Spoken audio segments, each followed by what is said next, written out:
Est-ce que vous avez déjà vécu le début catastrophique d'un jeu? On peut donner comme exemple Cyberpunk ou Concorde, ou même des DLC comme Starfield Shattered Space, mais celui dont on va parler aujourd'hui est bien différent. Aujourd'hui, nous parlons d'Elite Dangerous Odyssey.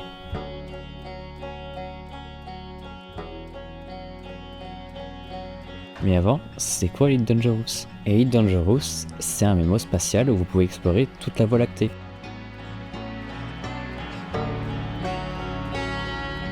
C'est vraiment un jeu, tu peux claquer 500 heures sans faire exprès. Mais revenons à notre histoire. On est le 3 juin 2020, Frontier annonce le DLC Elite Dangerous Odyssey avec promesse à la clé, exploration des planètes à pied, combat en FPS, de meilleurs graphismes et des missions supplémentaires. Les problèmes arrivent le jour du lancement du DLC, le 19 mai 2021. Les joueurs lancent le DLC et remarquent une chose très embêtante, l'optimisation du jeu est inexistante. Et ça, c'est un des nombreux problèmes, parce que le gameplay au sol était décevant. Les nouvelles missions planétaires peu variées et une immersion à peine poussée. La réaction des joueurs ne se fit pas attendre, avec un gros review bombing à la sortie du DLC. À un moment même, le score d'évaluation d'Elite Dangerous Odyssey était passé principalement négatif sur Steam, ce qui a forcé Frontier, l'entreprise derrière le jeu, à réagir publiquement en s'excusant et en promettant de sortir des correctifs. Malgré ça, le 10 mars 2022, Frontier annonce l'arrêt du développement sur console pour se concentrer uniquement sur PC.